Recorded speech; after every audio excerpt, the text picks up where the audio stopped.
تو میں نے پھر وہی اپنا پرانا حربہ جو ہے وہ استعمال کیا ہے کہ میری زندگی کے جو واقعات ہیں، چاہے وہ پہلی کلاس سے لے کر اور یونیورسٹی تک، اور پھر میرے استاد رہنے کا سفر، پھر جو تعلیمی پروجیکٹس ہم نے کیے، تو اس کے دوران بے شمار واقعات ہیں، ان کی ایک قطار بندی ہوئی ہے جو آپ کے سامنے ہے. تو میں نے کوشش کی کہ ظاہر ہے ہر واقعے سے کوئی نہ کوئی مسئلہ جڑا ہوا ہے، تو ان واقعات کے ساتھ، ان انیکڈوٹس کے ساتھ جو ہے کتاب کو جوڑا جائے. تو بس اس قسم کی کوئی چیز میں لکھنے کی کوشش کر رہا ہوں. لکھی جاتی ہے، سامنے آتی ہے، تو پھر دیکھیں کیا بنتا ہے اس کا. مطلب وہ ایک طرح سے زندگی کی کہانی بھی ہوگی، زندگی کا سفر بھی ہوگا، لیکن موضوع اس کا بنیادی طور پہ تعلیمی مسائل ہیں ہمارے یہاں کے. ٹھیک ہے.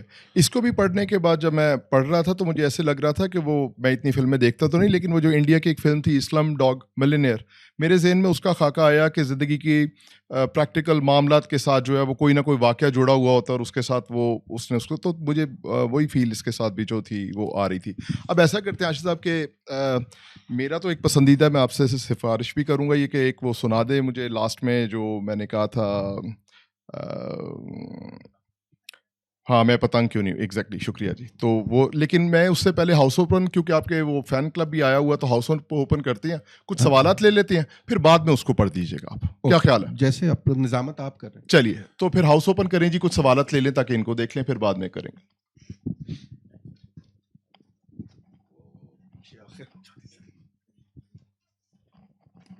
جی حاشر، آپ کو اگر یاد ہو، کچھ 2 سال پہلے آپ نے فیس بک پہ ایک پوسٹ لگائی تھی کہ لکھنا بیکار ہے، تو میں تو کافی پریشان ہو گیا تھا کہ اتنا اچھا لکھاری جو ہے یہ کیوں کہہ رہا ہے. بٹ اینی وے، ان 2 سالوں میں اگر آپ نے یہ کتاب لکھ لی یا تو ہمارے لیے بڑی خوشی. نہیں، میں نے اس سے پہلے لکھ لی. اچھا چل، چھپی بات میں. تو اس میں ایک مضمون پڑھ رہا تھا آنے سے پہلے، آپ نے ریاضی اور فزکس کی بھی کچھ باتیں لکھی ہوئی ہیں، اسٹیفن ہاکنگ کی باتیں لکھی ہیں. تو ریاضی اور فزکس آپ کو پسند تھی، آپ کچھ کرنا چاہتے تھے؟ پھر میری گریجویشن ریاضی اور فزکس میں ہے، پسند ہے مجھے فزکس، تو پھر پڑھتا بھی ہوں، ہاں، لیکن اتنا لائق نہیں ہوں نا کہ اس میں کچھ کر سکوں. تو کیوں چھوڑ دیا آپ نے، اور پھر کیا مسائل تھے تعلیمی جو مسائل ہیں ہمارے؟ یار میں وہ آپ کو، مطلب وہ تو ایک قصہ سا ہے وہ، جو میں آپ کو سنا دوں کہ میں نے کیوں چھوڑ دیا. میں مختصراً قصہ آپ کو سنا دیتا ہوں کیونکہ یہ انٹرسٹنگ قصہ ہے. میں نے شاید کہیں اس پر لکھا بھی ہے، پتہ نہیں وہ اس کتاب میں ہے کہ نہیں. میں ایک بڑا اچھا اسٹوڈنٹ سمجھا جاتا تھا اپنے اسکول کے زمانوں میں، لیکن کوئی توقعات کا ایک بوجھ جو ہوتا ہے نا خاندان کا، کہ یہ بچہ ہے جو ہے یہ بورڈ میں پوزیشن لے لے گا، یہ کر لے گا، وہ ہمیشہ میرے سر پہ رہا. تو فار سم ریزن اور دی ادر وہ ایک سٹیج پہ وہ توقعات کا بوجھ. میرے ساتھ ایک اور اسٹوڈنٹ بھی تھا، میرا ایک دوست، ابھی بھی یہاں پہ وہ اسلام آباد میں اس وقت کام کر رہے ہیں، بیوروکریٹ ہے. اس کو میں نے اپنے سامنے نروس بریک ڈاؤن ہوتے دیکھا 8ویں کلاس کے اندر. مطلب 8ویں کلاس کے بچے کا آپ نروس بریک ڈاؤن دیکھیں تو آپ کہتے ہیں یار، مطلب تو پڑھائی سے جی میرا تھوڑا سا اچاٹ ہوتا چلا گیا. تو 9ویں اور 10ویں تک بس میں ایسے ہی بس لگا. تو 9-10ویں میں وہ تھا کہ جی بورڈ میں پوزیشن لے لے گا، پوزیشن تو کوئی نہیں ہے، اتنے نمبر آ گئے، گورنمنٹ کالج میں داخلہ مل گیا. اب میں آپ میں سے جو لوگ لاہور سے جن کا تعلق ہے گورنمنٹ کالج، ان کو پتا ہے کہ لاہور میں یہی بڑا کارنامہ ہوتا ہے کہ آپ گورنمنٹ کالج اتنے میرٹ پہ آ گئے، گورنمنٹ کالج میں داخلہ مل گیا، تو گورنمنٹ کالج داخلہ. بٹ اس وقت تک پڑھائی سے بالکل دل اچاٹ ہو چکا تھا. تو میں اگلے 2 سال کالج جاتا ہی نہیں تھا. اس کے دوران اپنی F S C pre engineering میں اس لیے داخلہ لیا کہ سب لے رہے تھے داخلہ، کیونکہ آپ نے پری انجینئرنگ میں جانا ہوتا تھا یا پری میڈیکل میں جانا ہوتا تھا. تو پری انجینئرنگ میں چلا جاتا تھا، بٹ میں اس کالج نہیں جاتا تھا. وہ الگ بات ہے کہ میں کالج جانے کے بجائے جو ہے نارکلی بھی نہیں جاتا تھا، کیونکہ گورنمنٹ کالج سے نارکلی ہے، جو بچے کالج نہیں جا رہے ہوتے وہ نارکلی میں پھرتے ملتے ہیں. میں پنجاب پبلک لائبریری چلا جاتا تھا، اور کبھی پیسے ہوتے تھے تو میں ایک دن کے وقت فلم دیکھنے اکیلا چلا جاتا تھا. اب ان کی وجوہات کیا ہیں یہ اس کے اوپر پھر کبھی، تو وہ اس زمانے میں نے بہت پڑھا، لیکن نصاب کی کوئی کتاب نہیں پڑھی. بہرحال اتنا ہو گیا، یا آخر میں ایسا کچھ ہو گیا کہ ایف ایس سی کسی طرح کلیئر ہو گئی. لیکن ایف ایس سی کلیئر اتنے نمبروں سے نہیں ہوئی کہ انجینئرنگ یونیورسٹی میں داخلہ مل جاتا، سیدھی سی بات. تو اور کوئی آپشن نہیں تھی، تو آپ بی ایس سی آپ نے کر لی. مجھے پسند ہے میتھمیٹکس اور فزکس، لیکن اس وقت تک پڑھائی سے آپ کا دل جو ہے وہ اچاٹ ہو چکا تھا فار ون ریزن اور دی ادر. لمبی کہانی ہے کہ کیوں اچاٹ ہو گیا تھا. تو بی ایس سی اسی طرح کی فزکس اور میتھمیٹکس کے اندر، اور اس کے کرنے کے بعد اللہ کا شکر ہے پہلی دفعہ زندگی میں 2nd ڈویژن آئی میری. تو اس کے بعد بی ایس سی کے اندر، تو اب اس کے بعد سمجھنا ہے داخلہ کہاں ملے. تو میں نے ایم اے ہسٹری سے لے کر ایم ایس سی ریاضی سے لے کر اور دنیا کے ہر اس کے اندر بھیج دیے تھے کہ جہاں داخلہ مل گیا میں وہ کر لوں گا کام. تو وہ اللہ کا شکر ہے کہیں داخلہ نہیں ملا. تو نمبر اتنے تو پھر ان دنوں پھر آئی بی اے کا آتا تو پتہ لگا, آئی بی اے کا بھی نہیں پتا تھا مجھے, ٹو بی آنیسٹ مجھے نہیں پتا تھا ایم بی اے کیا ہوتا ہے, کہ ٹیسٹ کیا ہوتے ہیں. تو آئی بی اے کا آیا کہ پتہ لگا اچھا وہاں صرف نمبر آپ کو 50% چاہیے ہوتے ہیں اور آپ نے ایپٹیچیوڈ ٹیسٹ دینا ہوتا ہے. ایپٹیچیوڈ ٹیسٹ کس بلا کا نام تھا وہ بھی نہیں پتا تھا, تو وہ کر لیں گے تو آپ داخلہ ہو جائے گا. ایپٹیچیوڈ ٹیسٹ سما مجھے بڑا اچھا لگا, وہ تو بڑا مزے کی چیز ہے, تو وہ میرا ہو گیا. تو آئی بی اے میں اس طرح گیا تھا. تو بس پھر اس کے بعد بی ایس سی سے, لیکن آئی بی اے میں چونکہ مجھے وہ مضمون بزنس کے پسند آ گئے تھے, کیونکہ پہلی دفعہ مجھے پتہ لگا کہ کوئی چیز اپلائیڈ بھی ہوتی ہے. کہ آپ میتھمیٹکس پڑھتے ہیں, مطلب ہم پڑھ رہے ہیں جی یہ ویکٹرز ہیں, تو پتہ لگی ویکٹرز میں کیوں پڑھ رہا ہوں یہ کوئی نہیں بتاتا تھا. وہاں جا کے پتہ لگا کہ آپ نے جناب ایک پہلا سوال جو میتھمیٹکس کی کتاب, مجھے فرینک ایس بڈنک کی کتاب تھی, مجھے نام بھی یاد ہے ابھی تک. تو بڈنک کی کتاب میں پہلا جو سوال تھا پہلے ویکٹرز کا, وہ یہ تھا کہ فلاں دعوت ہے, دعوت میں اتنے مہمان ہیں, اتنے گلاس ہیں, اتنی پلیٹیں ہیں, تو حساب بتائیں کہ فی مہمان کتنی گلاس کتنی پلیٹیں. تو وہ آپ نے ویکٹر سے سالو کرنا تھا. میں نے کہا اچھا ویکٹر جس کام کے لیے ہوتے ہیں, تو وہ مجھے بڑا اچھا لگا. تو M B A somehow وہ جو میرا کنیکشن ٹوٹا رہا کوئی 6-7 سال, وہ دوبارہ ایم بی اے میں جڑ گیا, تو ایم بی اے ٹھیک ہو گیا میرا. تو یہ اس وجہ سے فزکس ریاضی سے اس لیے رابطہ ٹوٹا. لیکن چونکہ بعد میں سمجھ آ گئی کہ ان چیزوں کی اپلیکیشن بھی ہوتی ہے, پھر بعد میں تو میں پڑھنے کی حد تک ابھی بھی پڑھتا ہوں, چونکہ مجھے پتا ہے آپ کا تو مضمون ہے, تو لیکن پڑھنے کی حد تک یہ ہے کہ اسٹیفن ہاکنگ کو جس طرح آپ نے کہا, تو میں پڑھتا ہوں اسٹیفن ہاکنگ کو. پاپولر سائنس کا لٹریچر جتنا بھی ہے, کیونکہ وہ آسانی سے سمجھ آ جاتا ہے, تو وہ سارا ہی پڑھ لیتا ہوں. جو تھوڑا مشکل ہوتا ہے وہ بھی کوشش کرتا ہوں, کتنی سمجھ آ جائے کتنی نہیں یہ نہیں کہہ سکتا, بٹ لیکن پڑھتا ہوں. جی وہ پیچھے. السلام علیکم. اچھا سر, میرا اسد عباس, میرا سوال یہ ہے کہ موجودہ جو دور ہے جس میں سے ہم گزر رہے ہیں, یہاں تو ہر چیز قابل اعتراض ہے, تو آپ نے بھی قابل اعتراض ہی اس کا نام کیوں چوز کیا؟ سیکنڈلی یہ ہے کہ آپ نے جو فقیر محمد والی کہانی ہے وہ ایک خاص کلاس کو ٹارگٹ کرتی ہے, دوسری طرف ہم اسٹیفن ہاکنز اور باقی وہ کر رہے ہیں, تو اس کا اصل ٹارگٹ کون سا ہے, آڈینس آپ کی کیا ہے؟ تیسری یہ ہے کہ چونکہ آج کے دور میں کتاب کتب بینی ویسے بھی کم ہو گئی ہے, اور دوسرا پھر یہ ہے کہ جو پرائسز ہیں, تو کیا آپ نے اس فیکٹر کو بھی مد نظر رکھا ہے کہ یہ قابل ریچ مطلب سب کی پہنچ میں ہو, اس حساب سے بھی کتاب ہمارے یہاں چھپ جاتی ہے, لوگ رکھ دیتے ہیں, شیلف میں آ جاتی ہے, لیکن ایک عام قاری جو ہے جو میرے جیسا ہے اس کے پاس اتنے پیسے نہیں ہیں کہ وہ اتنی مہنگی کتاب لے سکے. تو یہ 3 سوال ہیں. یا تیسرے کا جواب میں دے دوں گا, پہلے 2 کو آپ ایڈریس کر. تیسرے کا بھی دے دوں گا. پہلے کا اچھا, میری یادداشت بہت اچھی ہے. پہلا سوال کیا تھا آپ کا؟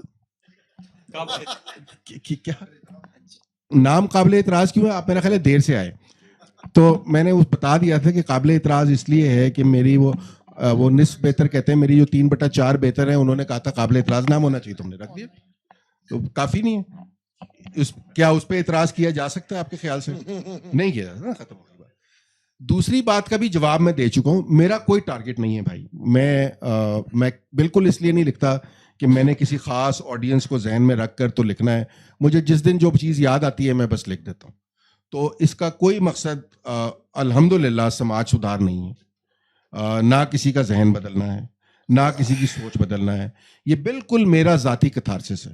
آپ اس سے کنیکٹ کر سکیں بڑی اچھی بات ہے, نہ کر سکیں تو بھی کوئی مسئلہ نہیں ہے. آپ کو اچھی لگے تو بھی بڑی اچھی بات ہے, بری لگے تو اپنے تک رکھیے گا. تو بس یہ اتنی ہے. اچھا, تیسری بات جو ہے اس کو عمیر بھی جواب دینا چاہتے ہیں, میں بھی دے دیتا ہوں. یہ پبلشر سے کرنے والا سوال ہے. اچھا, میں بالکل اب یہ بات پتہ نہیں کہنے والی ہے کہ نہیں, بٹ میرا اس کتاب سے کسی قسم کا کوئی فائنینشیل گین جو ہے وابستہ نہیں ہے. بیکاز دیکھیے, ایک میں آپ کو ایک بات بتاؤں, اس ملک میں نا ایک بڑا المیہ ہے, اور المیہ یہ ہے کہ یہ 25 کروڑ کا ملک ہے, اور اس ملک میں جو پہلا ایڈیشن چھپتا ہے وہ 300 کا چھپتا ہے, 500 کا چھپتا ہے. کو پبلشر کو بہت ہی اعتبار ہو جائے, جو میرے پبلشر کو میرے پہ ہو گیا تھا, تو وہ 1000 کا چھاپ دیتے ہیں. 1000 سے بڑا ایڈیشن نہیں چھپتا اس ملک میں. بڑے بڑے رائٹرز کا بھی 1000 سے بڑا ایڈیشن نہیں چھپتا, بعد میں ایڈیشنز آ جاتے ہیں. تو آپ یہ سوچئے کہ آپ کتنی کو کتاب بیچ لیں گے, اور اس سے کوئی کمائی کر لے گا. تو وہ یہ اس مصنف کے لیے اس کمرے میں لکھنے والے لوگ موجود ہیں, اگر وہ کما بھی رہا ہو یا رائلٹی لے بھی رہا ہو تو بھی کوئی ایسی چیز نہیں ہوتی. میں نے دیکھا تارڑ صاحب کا شاید کچن چلتا ہو تو چلتا ہو, باقی تو مشکل ہے اس ملک میں کسی کا کچن جو ہے, یا کسی کا کوئی کچن تو بڑی دور کی بات ہے, کسی 1 مہینے کا خرچہ کسی کا نکل آتا ہو. اس کتاب کو آپ دیکھ لیجئے گا کہ اس کی کوالٹی کیا ہے. یہ پبلشر کے ہیں, تو میں نے ان سے یہی, جو آپ نے بات کی میں نے بھی یہی کی تھی, میں نے کہا بات لوگوں تک پہنچنی چاہیے, تو آپ جتنا کم رکھ سکتے ہو. جو پرائس انہوں نے رکھی تھی میرا خیال ہے وہ کتنی تھی, مجھے تو یہ بھی نہیں پتا, 1995 روپے. ٹھیک ہے, یہ 5 روپے ہم واپس نہیں کرتے کسی کو, لیکن تو وہ یہ, لیکن وہ مسلسل اس کو عام اس کے لیے 30% ڈسکاؤنٹ پہ اور میں اسٹوڈنٹس کے لیے 50% ڈسکاؤنٹ پہ بیچ رہے ہیں. تو 1000 روپے کی تو کتاب میرا خیال ہے کوئی ایسی مہنگی کتاب نہیں ہونی چاہیے, خاص طور پہ اسٹوڈنٹ کمیونٹی کے لیے. میں نے آتے ہوئے جو کافی پی ہے وہ اس سے زیادہ مہنگی تھی, وہ پی کے ہم نے پھینک دیا اس کے اندر. تو کتاب آپ کو نہ پسند آئے تو آپ بھی بے شک پڑھ کے پھینک دیجیے گا, 1000 روپے کا کیا ہے. تو یہ بس یہ آپ سر آپ نہیں, میں بھی یہی بات جو آپ نے کہی تھی, میں بھی بالکل یہی باتیں کرنا چاہتا تھا پبلشر کے حوالے سے. اور آپ نے آتے ساتھ ہی حاشر صاحب نے کہا تھا کہ اسٹوڈنٹس اگر لینا چاہیں تو ہمیں بھی انہوں نے یہ اتھارٹی دی تھی کہ اس کو لوگوں تک پہنچنا چاہیے کتاب کو. قیمت یا جو ہے نا مالی منفعت ان کا جو ہے مطمع نظر نہیں ہے. اور وہ بھی جو آئیں گے نا وہ انہی کے اکاؤنٹ میں چلے جائیں گے, میرے پاس کچھ. جی یہ بات پہلے تھی, تو ڈسکاؤنٹ اس کے اوپر ہے, وہ آپ انتظامیہ سے پتہ کر لیجیے گا. جی اگلا سوال. اچھا سوال نہیں ہے, بس میں نے دو شعروں میں حاشر کو ایک دفعہ دوبارہ انٹروڈیوس کروانا ہے. عطا شاد کا شعر ہے پاکستان کے بارے میں. سیلاب کو نہ روکیے رستہ بنائیے, کس نے کہا تھا گھر سرے دریا بنائیے. تو حاشر کے لیے دعا یہ ہے کہ اللہ اس کا رستہ آسان کرے, اور اس کے لیے شعر میں لاؤں کہ حشر برپا کروں جہاں جاؤں, آج محفل میں کامراں جاؤں. بس جی ہو گیا. شکریہ. چودھری فضل مقیم صاحب ہمارے مہربان ہیں, بڑے بھائی ہیں میرے, بس وہ اسی طرح تعریف ہی کر دیتے ہیں. وقاص بھائی جی. جی بہت بہت شکریہ بلیک ہول کا بھی, اور یہاں پہ موجود آئی ڈونٹ نو ہیں یا نہیں, لیکن بہت بڑا میں سمجھتا ہوں انہوں نے احسان کیا طالب علموں پہ جو بک کارنر جیلم کے منتظمین ہیں, ان کا خصوصی شکریہ. اور حاشد صاحب آپ کا شکریہ. ایک چھوٹا سا آبزرویشن دینا چاہتا ہوں کہ تقریباً 1 دہائی آپ کو پڑھنے کے بعد جو آپ سے پہلی ملاقات تھی, آپ کے نظریات, آپ کے انداز فکر جو ہے وہ ہمارے لیے قابل فخر تو ہے ہی ہے, لیکن آپ جیسے صاحب علم کا صاحب کتاب ہونا یہ طالب علموں کے اوپر ایک احسان ہے, اس کا بہت بہت شکریہ. اچھا ایک چیز جس کو میں آپ سے یہ پوچھنا ضرور چاہوں گا سر, کہ آپ کے نظریات کو لے کے ہم جیسے جو طالب علم ہیں وہ اس کے اوپر ایک فخر محسوس کرتے ہیں, ایک انسپریشن لیتے ہیں, لیکن سر ایک چیز جو ایک اسی طریقے سے ایک طالب علم ہونے کے ناطے پوچھنا چاہتا ہوں کہ اتنی اچھی جو نثر ہے, ایک مطلب جو بھی مضامین آپ یقین کریں کہ تھوڑا میں معذرت چاہتا ہوں 5 سیکنڈ اور لوں گا, کہ آپ کے مضامین میں آپ کے پاس ایک خاص ایک صلاحیت ہے, وہ یہ کہ جو آپ یقین کیجئے کہ جو بھی ہم نے پڑھتے ہوئے آپ کو سنا, آپ کی تحریریں پڑھتے ہوئے آپ وہاں پہ بھی ہمیں نظر آتے ہیں, یہ آپ کی خاص صلاحیت ہے. تو اتنی اچھی نثر کی جو وجہ ہے وہ کیا ہے؟ اور ایک شعر اب یہ بھی آپ کے لیے لکھا ہے وہ پیش کرنا چاہتا ہوں کہ یہ تیرگی کی رونت یہاں اضافی ہے, یہ تیرگی کی رونت یہاں اضافی ہے, ہمیں یہ کہنے کو ایک ہی چراغ کافی ہے. تو وہ چراغ آپ ہے سر. بہت بہت شکریہ, سلامت رہیں. اچھا نہیں, میں صاحب کتاب تو ہو گیا ہوں, صاحب علم تو وہ تو خیر بہت بڑا ایک دعویٰ ہے, وہ تو کئی دور دور سے بھی نہیں ہے. اور نثر لکھنے والے اس کمرے میں کم از کم اس وقت 10 لوگ ایسے بیٹھے ہوں گے جن کی نثر میرے سے بہت بہتر ہے. تو وہ آپ پڑھیں گے تو آپ کو پتہ لگ جائے گا نثر کوئی ایسی خاص نہیں ہے, بس ہو جاتا ہے, گزارا ہو جاتا ہے. تو بس میں لکھ لیتا ہوں, کوئی ایسی انکساری کی بات نہیں. بہت سے لوگوں کا میں پڑھتا ہوں, پڑھنے کے بعد بہت دفعہ سوچتا ہوں کہ کاش میں کبھی ان جیسا لکھ سکوں. تو بس وہی ایک سفر جاری ہے, دیکھ لیتے ہیں, لوگوں سے متاثر ہو جاتے ہیں, لوگوں کو پڑھ لیتے ہیں. لکھنے کے لیے ایک اصول جو ہے ایک بہت پہلے بتا دیا گیا تھا کہ بہت ایک بات کی گئی تھی کہ بہت سے لوگ جو ہیں وہ بڑی مشہور سی بات ہے کہ بہت سے لوگ جنہیں پڑھنا چاہیے وہ لکھ رہے ہیں. ٹھیک ہے, تو میں بھی انہی میں سے ہوں جنہیں پڑھنا ابھی بھی پڑھنا چاہیے, لیکن بہرحال وہ انہوں نے جرات کرتے ہوئے کچھ لکھ بھی لیا. تو جی سر, قابل اعتراض میم نے جو نام سجیسٹ کیا ہے آئی ریئلی اپریشیٹ. اور یہ ہزاروں لوگوں کے لیے, سینکڑوں لوگوں کے لیے پاکستان میں قابل اعتراض ہو سکتا ہے جو آپ نے جس طریقے سے لکھا ہے. دوسری بات جو آپ نے کہی کہ وہ جو کہا نہیں گیا وہ جو سنا نہیں گیا, تو آپ نے بولا کہ کافی لوگوں نے کہا کہ ہم نے تو لکھا ہے یا اس پہ بولا ہے. ان کو یہی بولنا چاہوں گا کہ سر حاشر کی طرح نہیں لکھا گیا, وہ شاید اس لیے وہ نہیں سنا گیا. میں نے جو آپ کے 2 مضمون ابھی آپ نے سنائے اور پڑھے, میں پوری کوشش کروں گا یہ پوری کتاب میں پڑھوں. میں سافٹ ویئر انجینئرنگ کا اسٹوڈنٹ ہوں, but the way you wrote it I really appreciate it sir. Thank you so much. آپ لوگ سوال تو کر نہیں رہے, مجھے شرمندہ کر رہے ہیں سارے سر. تو چلیے اب خبردار کسی نے کوئی تعریفی بات کی, سوال کرنے کو. But thank you so much, so kind, I am so humble. جی میرا نام راشد ہے اور سر میں آپ کا فیس بک فرینڈ ہوں اور آپ کو مستقل پڑھتا ہوں. ہم سب میں بھی آپ کے مضامین پڑھے. مجھے کچھ ایسا اندازہ ہے باہر کے آپ نے پہلے بھی کہا کہ مجھے سدھارنے کا کام نہیں. مائک تھوڑا پاس کر لیں, ریکارڈنگ ہے.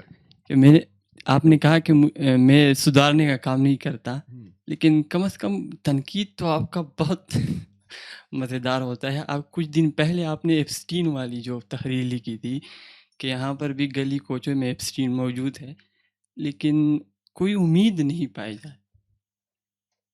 اب یہ ذمہ بھی آپ لے لیں. میں یہ علی امید ہمارے دوست یہاں بیٹھے ہیں. ایک بہت پہلی جب ہماری پہلی ملاقات تھی تو اس میں بات یہ ہو رہی تھی, انہوں نے کہا تھا کہ ڈائلاگ ہونا چاہیے. تو میں نے ان سے کہا تھا اس ملک میں ڈائلاگ نہیں ہو سکتا, آپ کو یاد ہے. اور اس دن ہمارے ایک اور دوست تیمور رما, انہوں نے وہ میرے سے لڑ پڑے تھے. انہوں نے کہا تھا آپ اتنے منفی کیوں ہیں. تو میں نے انہیں اس دن بھی جو جواب دیا تھا وہ جواب میں آپ کو دوبارہ دے دیتا ہوں. دیکھیے میں منفی اس لیے ہوں یا چیزوں کے بارے میں میرا تھوڑا سا یہ جو امید والی بات ہے نا, وہ اس لیے کہ بہت عرصہ مثبت رہ کے نا جب آپ کو کچھ حاصل نہیں ہو پاتا تو تلخی آپ کے اندر آ جاتی ہے, آپ اس لیے منفی ہو جاتے. تو یہ جو میں کہتا ہوں نا کہ امید نظر نہیں آتی, یہ مجھے نظر نہیں آتی. یہ میرا برڈن ہے, یہ میری سلیب ہے, یہ میں نے اٹھائی ہوئی, یہ آپ نے نہیں اٹھانی. آپ نے اپنی سلیب کا خود فیصلہ کرنا ہے. تو میں آپ کو یہ بتا رہا ہوں کہ میرے سے پچھلی نسل اور میری نسل ہم اس لحاظ سے ناکام رہے کہ اس ملک میں ہم کوئی امید کی کرن نہیں جگا سکے. ترقی معکوس کا سفر رہا اور اس میں ہم ذمہ دار ہیں, میں بھی ذمہ دار ہوں. لیکن یہ اب آپ کے اوپر, یہ آپ ہمارا برڈن تو آپ تک ٹرانسفر ہو گیا ہے, لیکن آپ کا نا امید ہونا فرض نہیں ہے. میں نا امید ہو سکتا ہوں کیونکہ جس طرح میں نے چیزوں کو دیکھا ہے, پرکھا ہے, جو میرے تجربے ہیں ان میں مجھے امید کی کرن نظر نہیں آتی. آپ اپنی امید خود جگائیے, اپنا چراغ خود جلائیے. ہو سکتا ہے آپ وہ راستہ ڈھونڈ لیں جو ہمیں نہ ملا ہو. تو میں تو نوجوانوں سے یہی کہتا ہوں. تو ہماری تو زندگی گزر گئی, تو ہم تو اب شاید کچھ کرنے کے قابل بھی نہیں, چند ایک سال رہ جائیں گے, وہ بھی گزر جائیں گے. تو آپ لوگوں نے تو اپنا راستہ خود ڈھونڈنا ہے.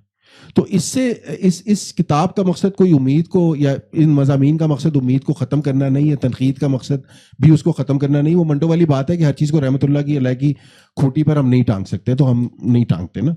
جو چیز جیسی ہے وہ دکھا دیتے ہیں. اب وہ بری ہے تو اب کیا کریں, بری ہے یار. مطلب جس طرح اگر گٹر ابل رہا ہے تو میں کیسے کہہ دوں کہ یہ موٹر وے ہے یہاں پہ, تو نہیں ہو سکتی نا. تو بس یہ اتنی سی بات ہے. تو آپ بہرحال مطلب even in that scenario you can find your own niche, you can find your own hope, you can find your own way, and please do. ہو سکتا ہے آپ بدل سکیں. السلام علیکم sir, it's Irfan Haider, I am one of your biggest fans.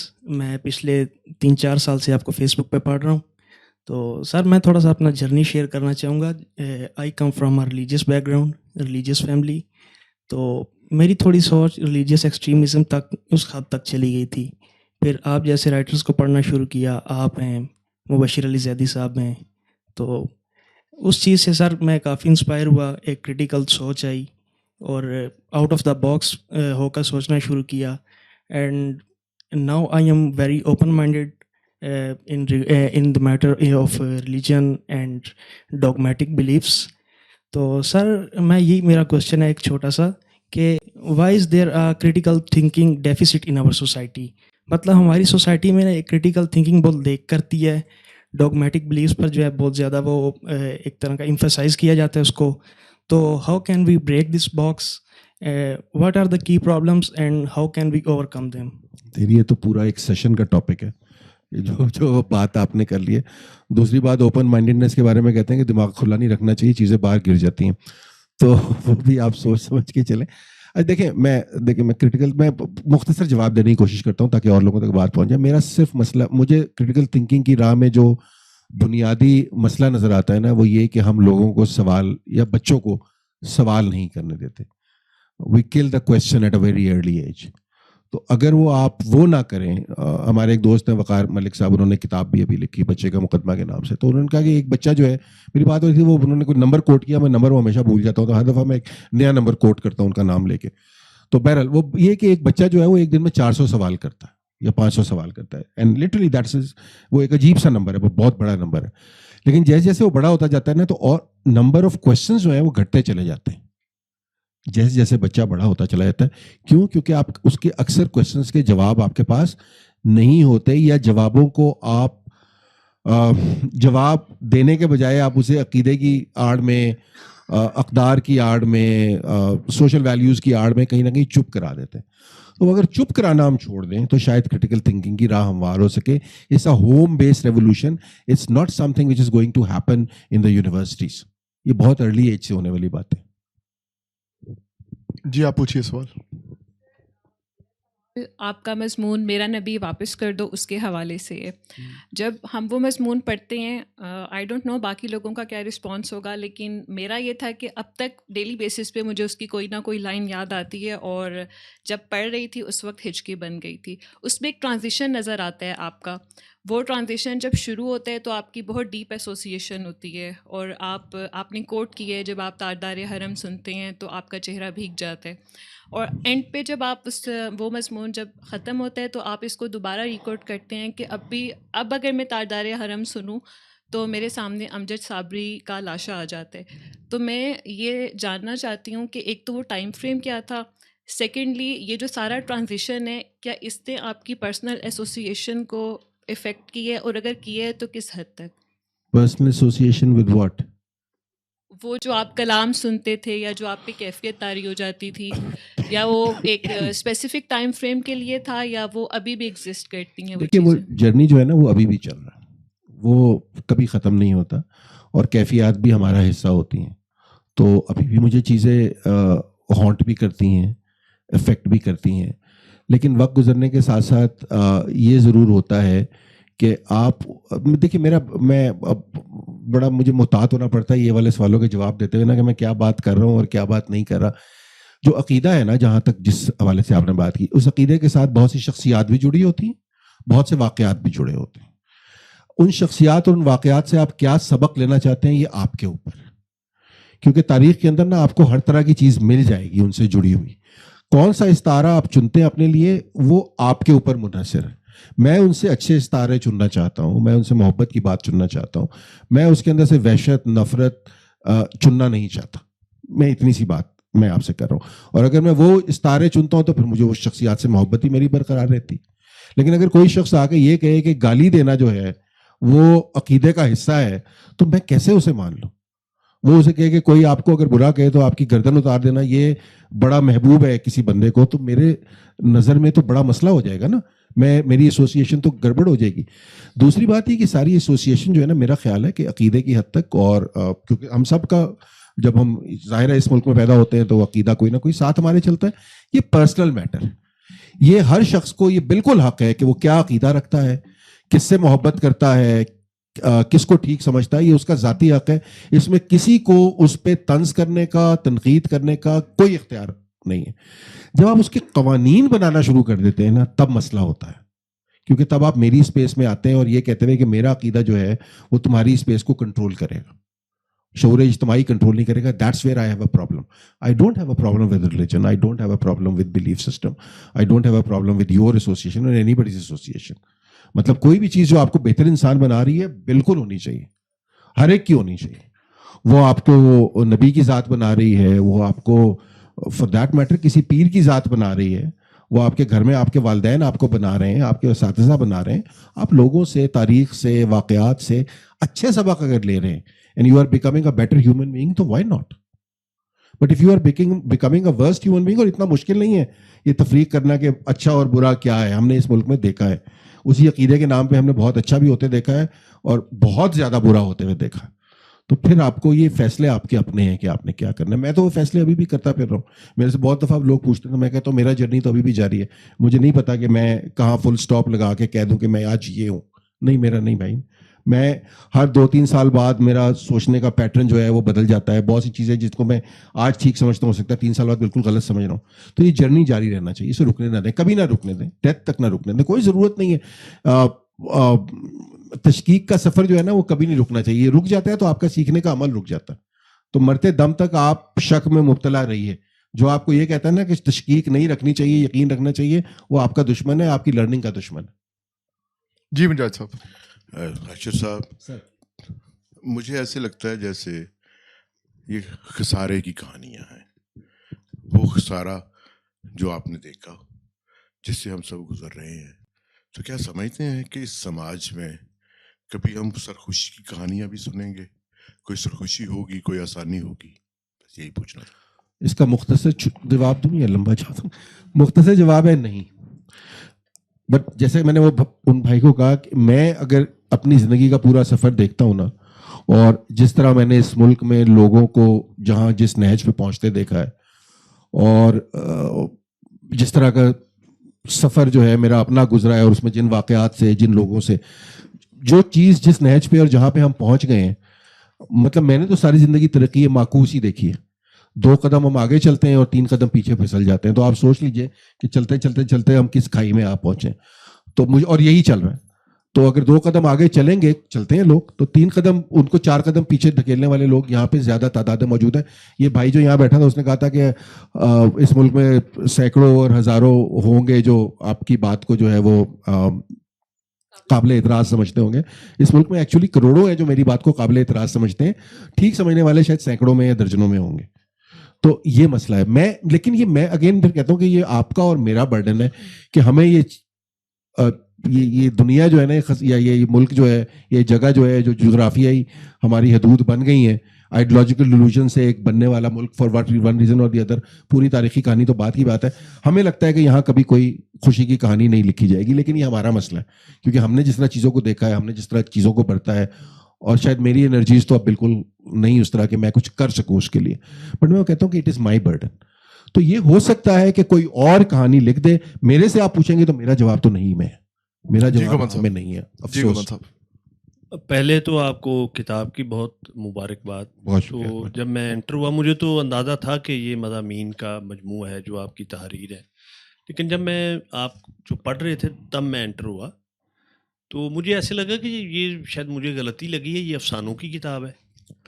تو میرا سوال ابھی آگے ہے.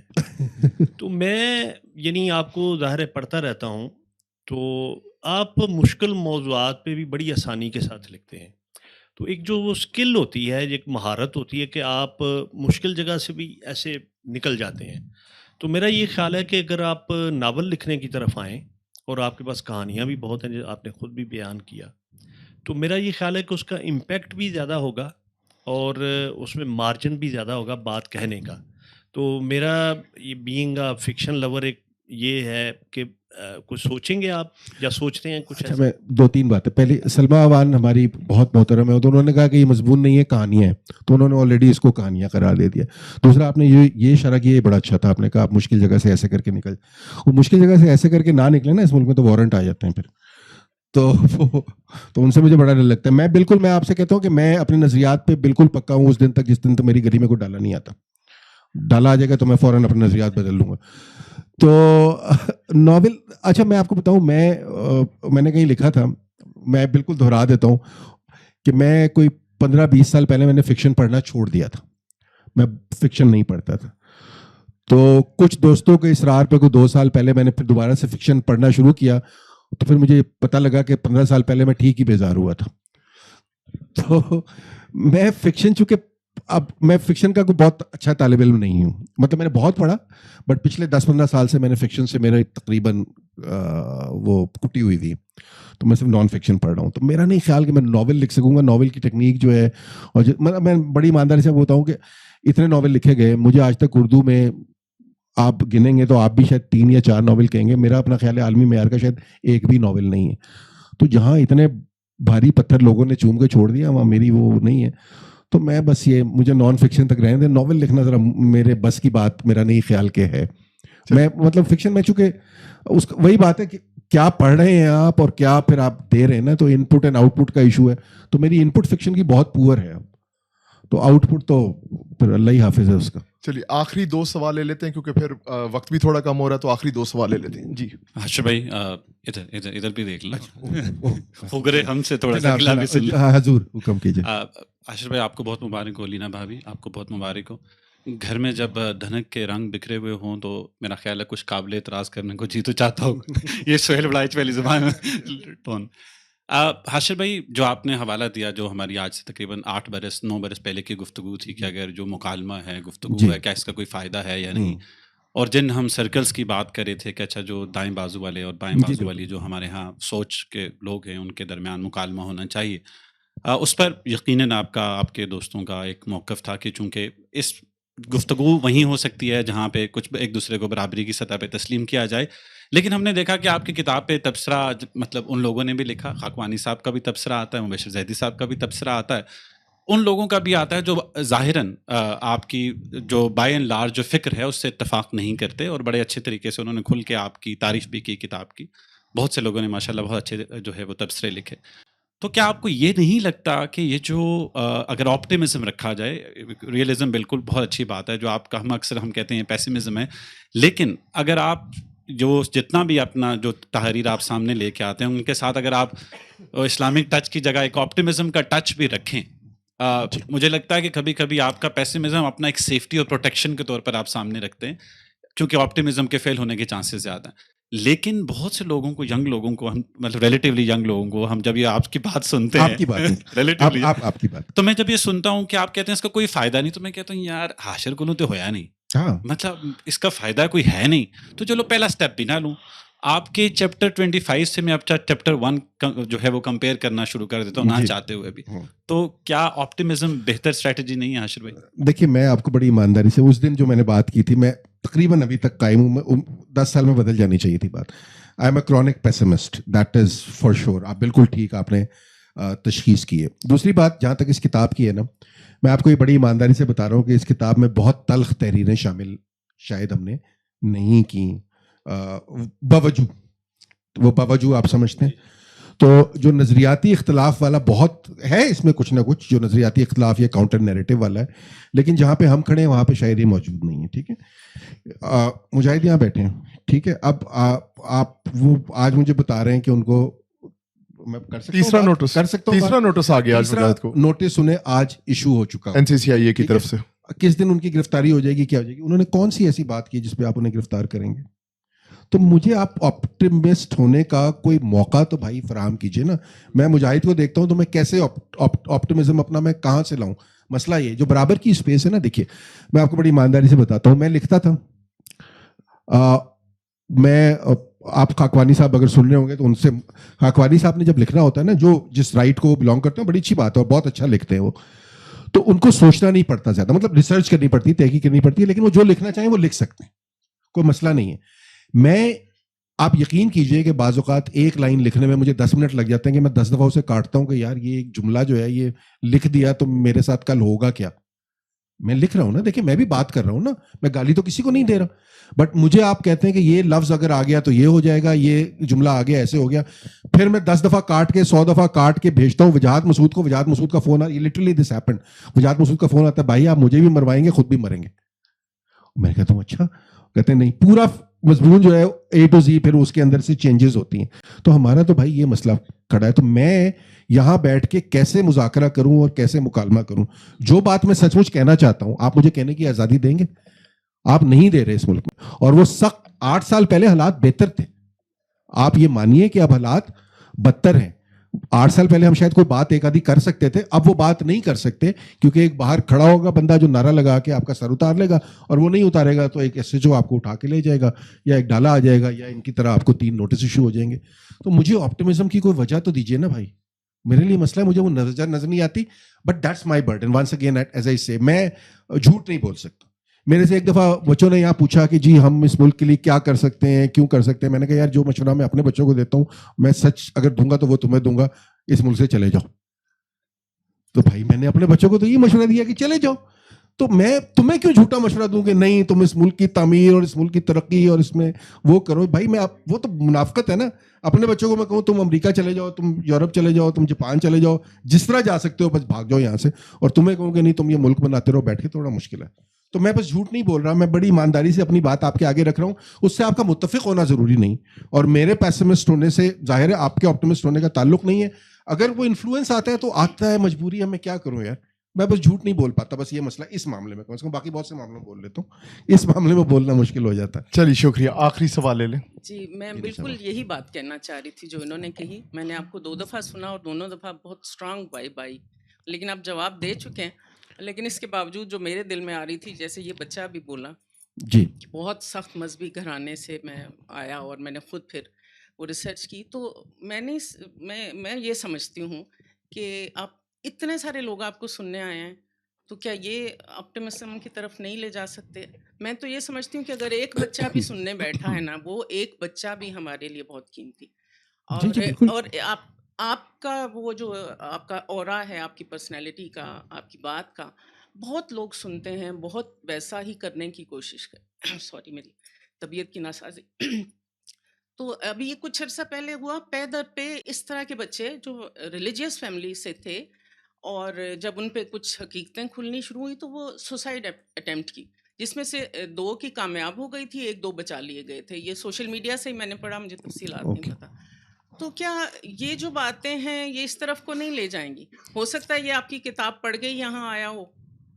مطلب میرے ساتھ بھی بارہا ایسا ہوا، آپ بھی استاد ہیں، میں بھی استاد ہوں، کہ میری کلاس کے کچھ بچوں نے پڑھنے سے انکار کر دیا کہ جی یہ ایسی باتیں کر جاتی ہیں، ہم تو نہیں برداشت کر سکتے. جی تو یہ ہوتا رہتا ہے، لیکن کیا پھر بھی میں یہ چاہوں دیکھیے وہ آپ جو بات کر رہے ہیں نا ریلیٹیو آپٹمزم، یہ ہے کہ اچھا آج 40 لوگ آ گئے ہیں، 20 آتے تو میں بڑا مایوس ہوتا.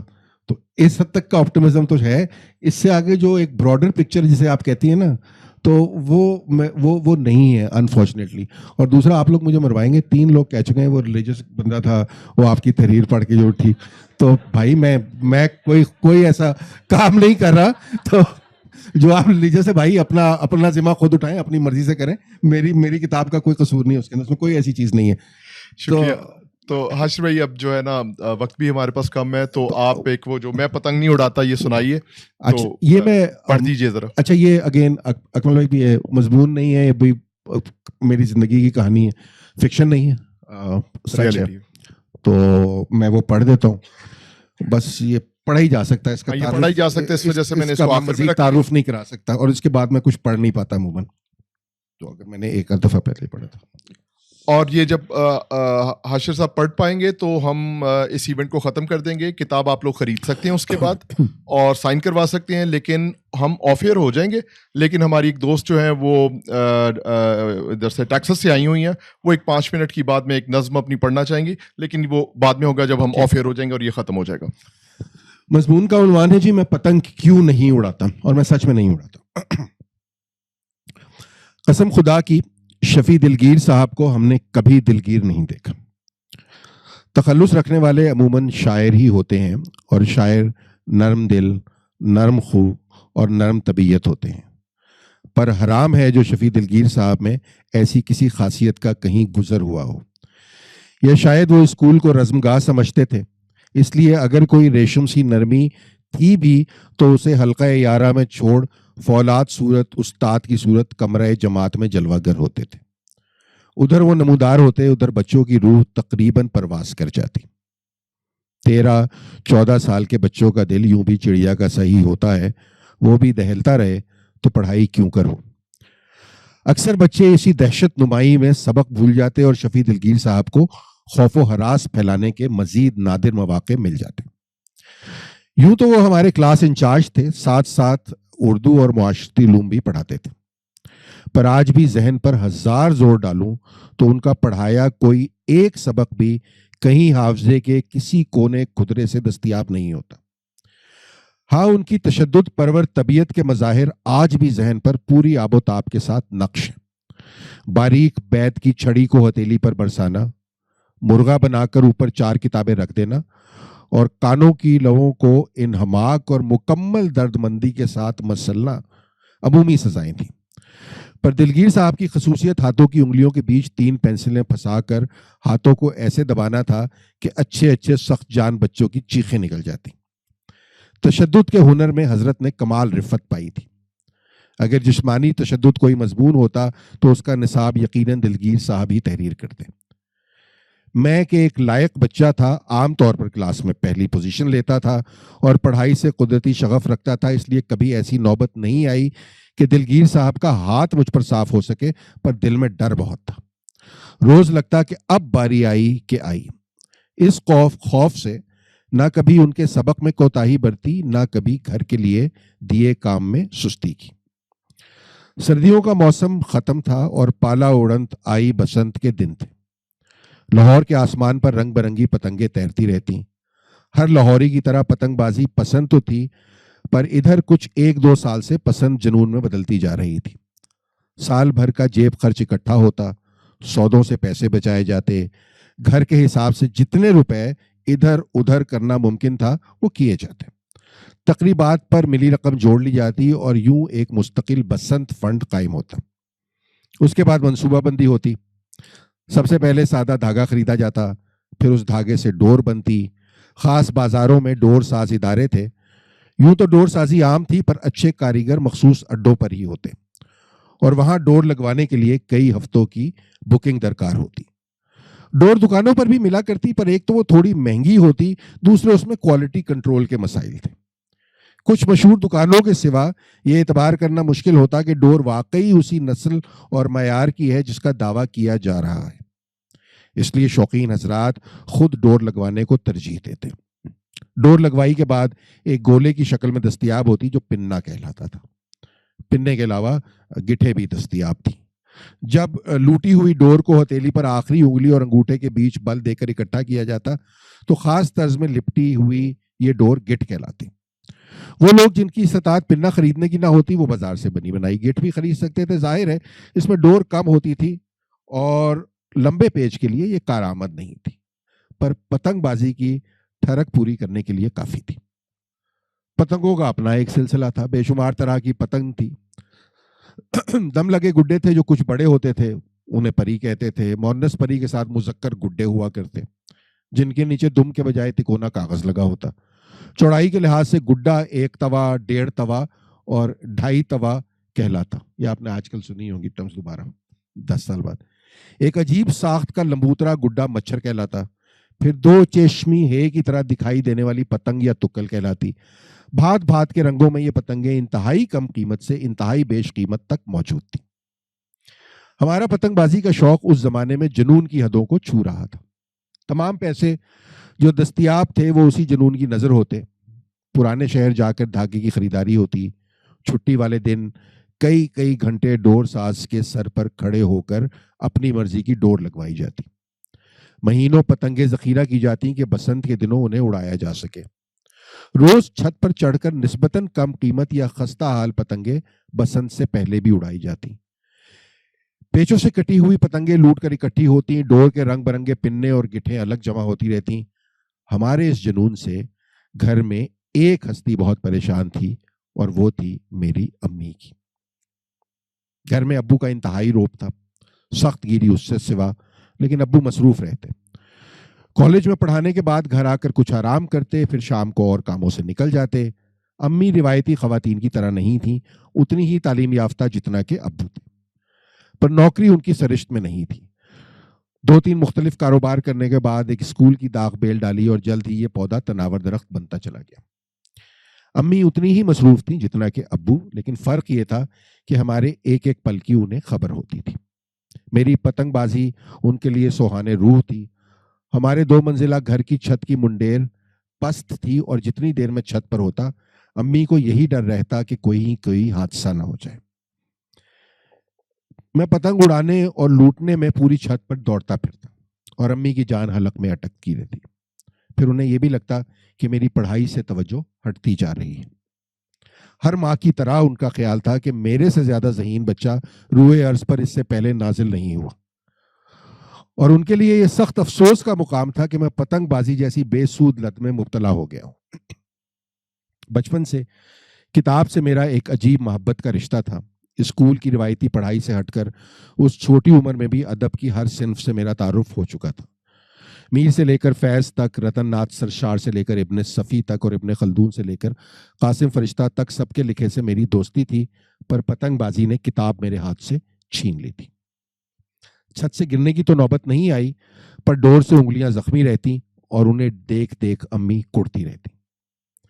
کتاب سے دوری پر کبھی ان کی آنکھیں شکایت کرتی تو کبھی ان کی زبان. اس عمر تک ایک انکہا سا اصول پتہ لگ گیا تھا کہ امی نے کبھی ابو سے میری شکایت نہیں کرنی. ابو سے شکایت کا مطلب تھا کہ سخت قسم کی پٹائی، اور امی کو یہ گوارا نہیں تھا. میں ان کا لاڈلا بچہ تھا. ابو سے کچھ نہ کچھ دن بعد ڈانٹ یا مار کی ہلکی پھلکی خوراک ویسے بھی ملتی رہتی اور ہر بار پناہ امی کا دامن ہوتا.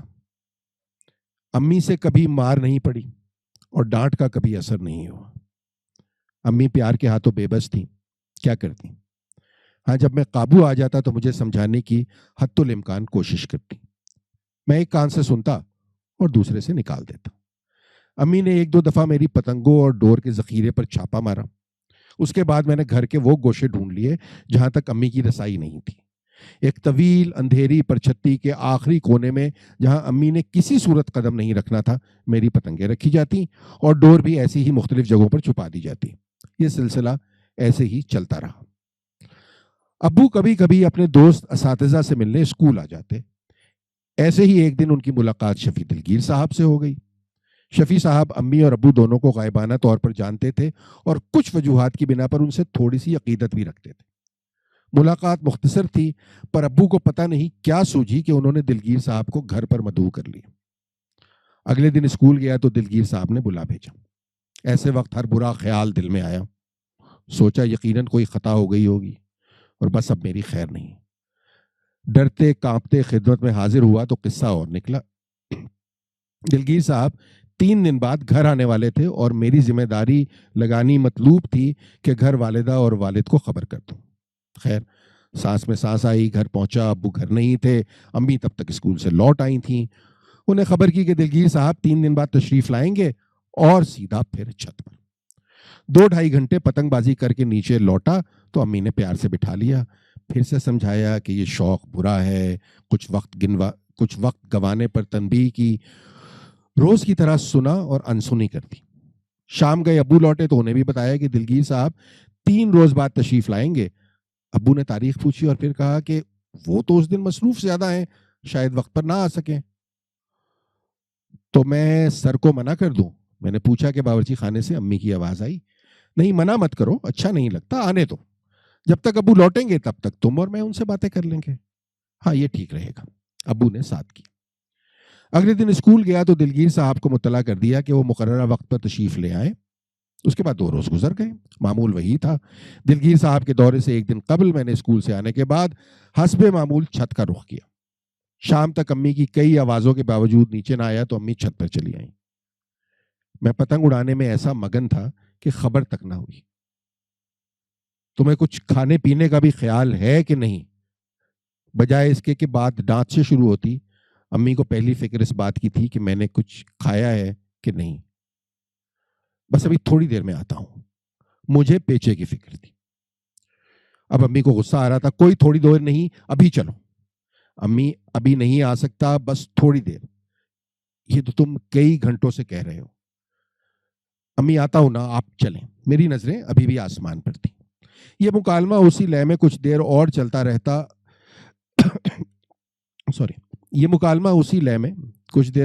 رہا اور پھر شاید امی کے صبر کا پیمانہ لبریز ہو گیا. انہوں نے ڈور میرے ہاتھ سے جھپٹی اور توڑ ڈالی. آسمان میں تھگلی لگاتی پتنگ سے یکا یک میرا رشتہ منقطع ہو گیا. چند لمحے تک تو سمجھ ہی نہ آئی کہ ہوا کیا ہے. اتنی دیر میں امی پیر پٹکتی سیڑھیاں اتر گئی. میں کچھ دیر ہکا بکا کھڑا رہا اور پھر پورا دن لگا کر لگوائی گئی ڈور اور ایک خوبصورت پتنگ کا غم مجھ پر آشکار ہونا شروع ہوا. باقی ڈور چھت پر چھوڑ کر میں امی کے پیچھے لپکا. سیڑھیوں کے عین اختتام پر باورچی خانہ تھا جہاں اس وقت ایک ملازمہ تھی اور امی. میں 2 سیڑھیاں پھلانگتا وہاں پہنچا اور چیخنا چلانا شروع کر دیا. میں نے کیا بولا کیا نہیں اب کچھ یاد نہیں. ہاں اتنا یاد ہے کہ آواز اتنی اونچی تھی کہ صحن کی دیوار کے پار ساتھ کے گھر سے بھی کچھ چہروں نے ادھر جھانک کر دیکھا کہ ہو کیا رہا ہے. میں نے یہ خیال بھی نہیں کیا کہ وہاں ایک ملازمہ بھی موجود ہے. امی نے بیچ میں مجھے روکنے ٹوکنے اور ڈانٹنے کی کوشش کی پر میں غصے میں بالکل بے قابو ہو رہا تھا. ادھر میں چیختا رہا, ادھر آہستہ آہستہ امی کی آنکھوں میں نمی اترتی رہی. اب وہ بالکل خاموشی مجھے سن رہی تھی. کتنی دیر بولتا بھلا. کچھ دیر بعد بولنے کو کچھ بچا نہیں تو خاموش ہو گیا. بس بڑبڑاتا رہا. ڈور اور پتنگ کا غم سنبھالے نہیں سنبھلتا تھا. بدتمیزی اور بد تہذیبی کا یہ مظاہرہ جب دھیما پڑ گیا تو امی نے بس ایک شکایتی نظر مجھ پر ڈالی. میں نے بھی آنکھوں میں آنکھیں ڈال کر دیکھنا چاہا پر ان نم آنکھوں میں جانے کیا تھا کہ میں نے فوراً ہی نظر چرا لی. نظر اٹھائی تو امی جا چکی تھی. اس کے بعد بڑی دیر ان کے کمرے کا دروازہ بند رہا. امی کو جب رونا ہوتا تھا تو ہمیشہ وہ کمرے کا دروازہ یوں ہی بند کر لیتی. یہ ہم سب کو پتا تھا. انہوں نے حتی الامکان کبھی بھی اپنے آنسو ہمیں نہیں دیکھنے دیے. ہمیں صرف ان کی محبت دکھتی تھی. کچھ دیر بعد میں بھی بڑبڑاتا اپنے کمرے میں چلا گیا. چھوٹی عمر کے ان بچگانہ غموں کی عمر چند گھنٹوں سے زیادہ نہیں ہوتی. صبح تک میرا غصہ اور تعصب دونوں دھل گئے تھے. چھٹی کا دن تھا. دوپہر کو دلگیر صاحب کا آنا طے تھا. کچھ دیر سے اٹھا. امی نے گزری شام کا کوئی حوالہ دیے بغیر ناشتہ دیا اور پھر گھر کے معمول کے کاموں میں مصروف ہو گئی. مجھے احساس تو تھا کہ کل زیادتی ہو گئی, پر معافی مانگنے کی ہمت نہیں ہو رہی تھی. 2-3 دفعہ سوچا, پر اپنی چھوٹی سی انا کی قید میں خاموشی رہا. تھوڑی دیر تک ابو اپنے کسی کام سے رخصت ہوئے اور امی پھر سے باورچی خانے میں جت گئیں. مہمان نوازی میں امی کبھی کوئی کسر نہیں رکھتی تھی. اب ظاہر ہے انہوں نے شفیع دلگیر صاحب کے لیے کچھ کھانے کا اہتمام کرنا تھا. مجھے آج بھی یاد ہے اس دن باقی کھانوں کے ہمراہ امی نے کوئی خاص بریڈ رول بنائے. بریڈ رول کی یہ قسم امی کی اپنی ایجاد تھی اور صرف خاص مواقع پر اس کا دیدار نصیب ہوتا تھا. امی باورچی خانے میں مصروف تھی. سیڑھیوں کا رستہ وہیں سے گزرتا تھا. ابو کے جانے کے بعد اب کوئی رکاوٹ نہیں تھی, اس لیے میں نے چھت پر جانے کے لیے سیڑھیوں کا رخ کیا کہ پیچھے سے آواز نے پاؤں پکڑ لیے. میں سوچ رہی ہوں آج تمہارے ٹیچر سے بات کروں. کیا بات؟ یہ پچھلی شام کے بعد میرا اور امی کا پہلا مکالمہ تھا. تمہارے ابو کو شکایت لگائی تو تم جانتے ہو کیا ہوگا. وہ میں چاہتی نہیں, اور میں تمہیں سمجھا کر ہار گئی ہوں. تو اب ایک ہی راستہ ہے کہ تمہارے ٹیچر سے کہا جائے کہ تمہیں سمجھائے. ماں کی بات تو تم سنتے نہیں, شاید استاد ہی کا کوئی اثر ہو جائے. ہنڈیا میں چمچ چلاتے ہوئے امی نے کہا, کیا سمجھانا ہے؟ سب کچھ جان کر بھی میں نے ایک موہوم امید کے تحت استفسار کیا. تمہیں پتا ہے کیا سمجھانا ہے. تمہاری پتنگ بازی نے تمہیں تباہ کر دیا ہے. تمہارے ٹیچر کو ساری کہانی بتاتی ہوں. جو کل تم نے بدتمیزی کی ہے وہ بھی ان کو بتانی چاہیے, اور پھر ان سے بھی تو پوچھو کہ تمہیں تمیز سکھانے, بڑوں کا ادب کرنے اور اس منحوس عادت سے باز رکھنے کی کوئی ذمہ داری ان کی بھی ہے یا نہیں. استاد صرف پڑھانے کے لیے تو نہیں ہوتا. میری نگاہوں میں بیت کی ایک باریک چھڑی اور 3 پینسلیں در آئیں. ہاتھ لرزنا شروع ہو گئے اور پیروں سے جیسے جان نکل گئی. پچھلے کئی ماہ کا لاشعور میں پلتا خوف اب آنکھوں کے آگے مجسم کھڑا تھا. امی آئی ایم سوری, کل میں زیادہ بول گیا تھا, پر آپ نے بھی تو زیادتی کی تھی. جملہ بولتے ہی احساس ہوا کہ آدھے میں رک جانا چاہیے تھا. زیادتی؟ ٹھیک ہے, یہ بھی انہی سے پوچھ لوں گی کہ ماں کا سمجھانا زیادتی کیسے ہوتا ہے. اب میں باقاعدہ لرزاں تھا. دیکھیں امی, ان سے بات کرنے کی کیا ضرورت ہے, اس سے ان کا کیا لینا دینا. وہ اسکول میں کلاس کے سامنے بات کریں گے, میری سب کے سامنے بےزتی ہوگی. اب امی کو کیا بتاتا کہ بے عزتی کے ساتھ بیت کی چھڑی اور 3 پینسلیں جڑ جائیں تو کیا قیامت بنتی ہے. چلو اسی بہانے سے ہی تمہیں عقل تو آ جائے گی. امی کو احساس ہو چلا تھا کہ اندھیرے میں چلایا گیا تیر انتہائی درست نشانے پر ترازو ہوا ہے. اس کے بعد چھت پر جانا تو میں بالکل بھول گیا, اور اگلے 2 گھنٹے امی کے ساتھ مذاکرات میں گزر گئے. دونوں جانب سے مذاکرات کا یک نکاتی ایجنڈا تھا. میری ہر ممکن کوشش تھی کہ کسی طرح امی کو منا لوں کہ وہ شفیع دلگیر صاحب سے میری شکایت نہ کریں. ساتھ ساتھ میں دل میں اس دن کو بھی کوس رہا تھا جب دلگیر صاحب کو ابو نے گھر آنے کی دعوت دی تھی. منت, سماجت, پیار, لاڈ, خوشامد اور حتیٰ کہ پھر تھوڑی سی مزید بدتمیزی سمیت میں نے تمام پینترے آزمائے کہ کسی طرح امی کو منا لوں, پر امی کا ارادہ ہر لمحے پہلے سے زیادہ مصمم ہوتا چلا گیا. شفیع دلگیر صاحب سے کرنے والی باتوں میں اب انہوں نے کل کے علاوہ میری باقی تمام کوتاہیوں اور بدتمیزی کا ریکارڈ بھی شامل کر دیا تھا. کچھ ہی دیر میں پہلے شفیع دلگیر صاحب اور پھر شاید پورے اسکول کے سامنے میرا لائق, تمیزدار اور تہذیب یافتہ ہونے کا بھرم کھلنے کو تھا. اس سے زیادہ شرمندگی اور کیا نصیب ہو سکتی تھی. چشم تصور سے میں دیکھ رہا تھا کہ کلاس کے سامنے شفیع دلگیر صاحب میرے پول کھول رہے ہیں, پھر 3 پینسلیں میری انگلیوں میں پھنسا دی جاتی ہیں. شفیع دلگیر صاحب کا بھاری ہاتھ, اور اس سے آگے سوچنے کا یارہ نہیں تھا مجھے. مذاکرات جاری تھے کہ دروازے کی گھنٹی بج اٹھی. گھڑی دیکھی تو مردنی سی چھا گئی. شفیع دلگیر صاحب آ چکے تھے. جاؤ اپنے ٹیچر کو ڈرائنگ روم میں بٹھاؤ, میں آتی ہوں. میں نے شاید انتہائی مردہ آواز میں پھر التجا کرنے کی کوشش کی، مگر حلق سے محض لا یعنی سی غو برآمد ہوئی۔ اب وقت ختم تھا، کچھ دیر میں میرا میدان حشر سجنے کو تھا۔ شفیع دلگیر صاحب کو ڈرائنگ روم میں بٹھایا، بڑی مشکل سے جو آواز نکل رہی تھی اس میں انہیں بتایا کہ ابو تھوڑی دیر تک آتے ہوں گے اور امی ابھی ان سے مل لیں گی۔ اس کے بعد انہی کے پاس ایک صوفے میں غرق ہو گیا۔ دل تو تھا کسی طرح سچ مچ ہی غرق ہو جاؤں، پر وہ وقت خواہش کے پورا ہونے کا نہیں تھا۔ کچھ دیر میں ملازمہ کھانے سے سجی ٹرالی لائی اور پھر پیچھے پیچھے امی کی آمد۔ سردی کے موسم میں اب میں محسوس کر رہا تھا کہ میرے ماتھے پر پسینہ چمک رہا ہے۔ دل کی دھڑکن یا تو بہت تیز تھی یا مکمل طور پر ڈوب چکی تھی، کچھ سمجھ نہیں آ رہا تھا۔ سلام دعا کے بعد انتہائی خوش خوراک شفیع دلگیر صاحب کی پلیٹ بھری گئی۔ اس دوران ادھر ادھر کی باتیں ہوتی رہیں۔ شفیع دلگیر صاحب کی نظر خاص بریڈ رول پر تھی، ایک کے بعد ایک کھاتے چلے گئے۔ اس دوران مجھے بھی کہا گیا کہ میں بھی کھاؤں، پر بھوک کدھر تھی۔ ایک تلوار سر پر لٹک رہی تھی، اب گری کہ اب گری، اور پھر وہ لمحہ آن پہنچا۔ حاشر کے بارے میں تو بتائیے، شفیع صاحب نے پوچھا۔ کلاس میں بہت اچھا ہے ماشاءاللہ، گھر میں کیا حالات ہیں جناب کے؟ اس عمر کے بچے تو ہمیشہ ماں باپ کو تنگ کرتے ہیں، یہ بھی کرتا ہے کہ نہیں؟ اللہ آپ سے پوچھے دلگیر صاحب، میں نے دل ہی دل میں انہیں کوسا۔ سوال پوچھا تو بھی اس ڈھنگ سے کہ میرے بچنے کا کوئی موقع ہی نہ ہو۔ اب میری نظریں امی پر ٹکی تھی، جانتا تھا کہ کیا ہونے والا ہے۔ صوفے میں مزید دھسنے کی کوشش کی کہ کسی طرح غائب ہی ہو جاؤں۔ امی نے مسکرا کر میری طرف دیکھا اور پھر شفیع دلگیر صاحب سے مخاطب ہوئی، حاشر نہیں، ایسا بیٹا تو اللہ سب کو دے، مجھے اس نے کبھی تنگ نہیں کیا، آج تک کبھی میری ایک بات نہیں ٹالی۔ اسے جو بات کہہ دوں چاہے اس کی مرضی ہو یا اس کے خلاف، اس نے کبھی مجھے انکار نہیں کیا۔ اپنا بچہ سب کو پیارا لگتا ہے، پر سچ ایسا بچہ میں نے نہیں دیکھا۔ ماں کہے دن تو دن، ماں کہے رات تو رات۔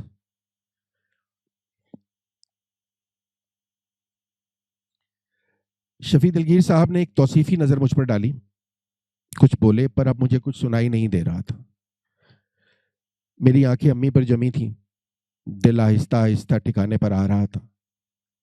کہیں دور اندر ایک رکا ہوا دریا بہہ نکلا تھا۔ میری آنکھیں بار بار دھندلاتی تھیں، پھر میں آستین کے کنارے سے انہیں خشک کرتا۔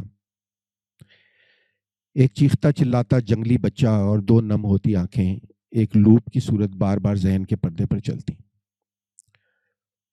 دل میں تھا کہ اپنے چہرے پر کسی طرح زور سے تھپڑ لگا سکوں، کسی طرح اس منظر سے آنکھیں چرا لوں، پر ہاتھ شل تھے اور نظریں امی کے چہرے سے ہٹتی نہیں تھی۔ جہاں وہی محبت بھری دو نم آنکھیں اب مجھے دیکھتی تھیں، اور میں سوچتا تھا کہ زمین پھٹے اور میں اپنی تمام کوتاہیوں، تمام شرمندگیوں اور تمام پچھتاووں کے ساتھ اس میں سما جاؤں۔ پتہ نہیں کتنی دیر اس کمرے میں اور کیا بات ہوتی رہی۔ مجھے تو آج بھی بس وہ دو جملے یاد ہیں، ماں کہے دن تو دن، ماں کہے رات تو رات۔ کچھ دیر بعد ابو آ گئے۔ شفیع دلگیر صاحب اب بھی بریڈ رول کھا رہے تھے۔ ابو اور شفیع دلگیر صاحب نے باتیں شروع کی تو امی اجازت لے کر اٹھ گئیں۔ وہ کمرے سے نکلی تو میرے بندھے پیر کھل گئے۔ ایک جھٹکے سے اٹھا اور ابو اور دلگیر صاحب کی طرف دیکھے بغیر باہر نکل آیا۔ لکڑی کی سیڑھی صحن کے کونے میں پڑی تھی، اسے اٹھا کر پرچھتی سے لگایا اور پیچھے کونے میں گھس کر ساری پتنگیں نکال لایا۔ سب پتنگیں ذہن میں ڈھیر کی اور ایک ایک کر کے سب کو پھاڑ ڈالا۔ اس کے بعد اوپر کی منزل کے ایک اور خفیہ گوشے سے ڈور کے پنے اور گٹھے نکالی اور نیچے لے آیا۔ کھانے کی ٹرالی باورچی خانے میں واپس آ گئی تھی اور امی چیزیں سمیٹ رہی تھیں۔ ان کی طرف دیکھے بغیر چولہا جلایا اور ایک ایک کر کے ساری ڈور چولہے میں جھونک دی۔ ڈور جل کر خاک ہو گئی تو مڑ کر دیکھا،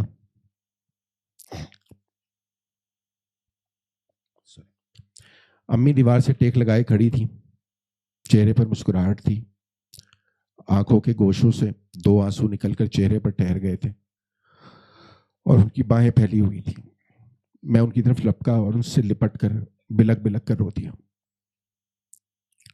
امی کو گزرے 4 صدی سے زیادہ بیت گئی ہے۔ چھوٹے بچے کے سر میں اب سفیدی آ گئی ہے اس دن کے بعد سے نہ کبھی پتنگ خریدی نہ ڈور. کئی دفعہ ان گزرے برسوں میں بسنت کے دنوں میں چھت پر بیٹھا ہوں. چھوٹے بھائیوں اور دوستوں سے لے کے کبھی کبھی پتنگ کی ڈور کو ہاتھ پر محسوس بھی کیا ہے. لیکن ادھر ڈور انگلی کو چھوتی ہے, ادھر کہیں سے ایک چیختا ہوا بچہ چلا آتا ہے. دو بھیگی ہوئی آنکھیں آسمان کے پار سے دیکھتی ہیں. کوئی سرگوشی کرتا ہے. ماں کہے دن تو دن, ماں کہے رات تو رات. وہ بچہ پہلے تو چھپ کر جاتا ہے اور پھر پھوٹ پھوٹ کر رو دیتا ہے. میری انگلی من من کی ہو جاتی ہے. ڈور سے پھلتی نہیں ہے اور میں پتنگ کسی کو تھما کر پیچھے ہٹ جاتا ہوں. کہیں سے نرم روئی کے سے بادل چلے آتے ہیں. رنگین آسمان یکسر سفید ہو جاتا ہے. محبت کی پھوار برستی ہے. آج بھی یہ پھوار اتنی تیز ہے کہ اس میں کوئی پتنگ اڑ نہیں پاتی. ریزہ ریزہ ہو کر بکھر جاتی ہے. سو میں بھی کوشش نہیں کرتا, بس ماں کو یاد کرتا ہوں اور کبھی ہنس دیتا ہوں, کبھی رو دیتا ہوں.